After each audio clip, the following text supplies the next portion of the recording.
Les choses importantes, c'est la pérennité des ressources des personnes en situation de handicap, c'est quelle politique par rapport au travail des personnes handicapées, c'est quelle perspective de suivi de santé. Donc c'est toutes sortes de questions qui ont été déjà posées à Roselyne Bachelot il y a quelques mois. La solidarité aujourd'hui, elle est en train de dévier sur les situations précaires des gens. Nous on le sait, et nous les personnes handicapées le savent, on fait partie des gens dont il faut se préoccuper, mais que les gens sans travail et SDF, bien entendu, sont une préoccupation prégnante dans le débat politique. Donc ça, c'est clair. Ça a évolué comment ces dernières années, le secteur du handicap en France ? Eh bien, le secteur du handicap, en tous les cas pour ce qui est de notre association, ne voit pas trop, n'a pas vu trop de diminution de ses moyens. Mais il est en train de les voir, à la fois sur les conditions de travail des personnes qui sont dans nos institutions, et aussi sur une évolution d'une diminution des ressources des personnes handicapées. Voilà, ça a évolué comme ça.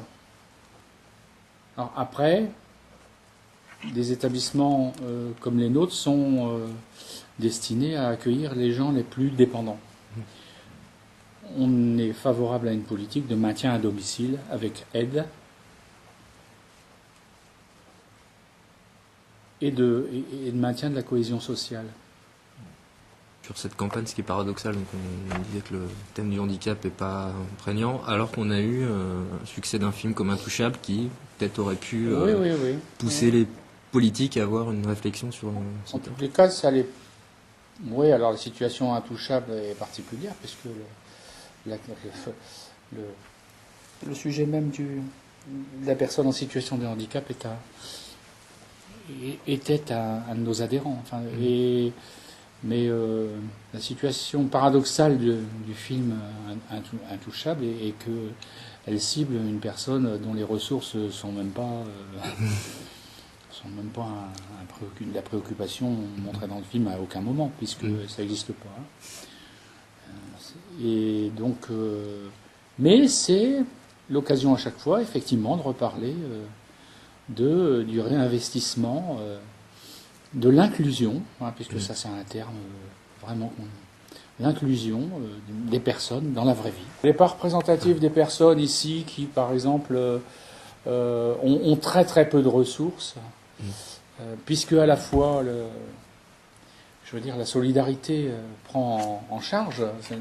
On n'est pas un établissement privé, on est un établissement à but non lucratif, donc en conséquence de quoi, bien entendu, les ressources sont reprises par le Conseil général, enfin tout ça, d'une façon très réglementaire. Et le reste, ce qu'on appelle, nous, le reste à vivre des gens, une fois qu'ils ont tout payé, est quand même pas très important.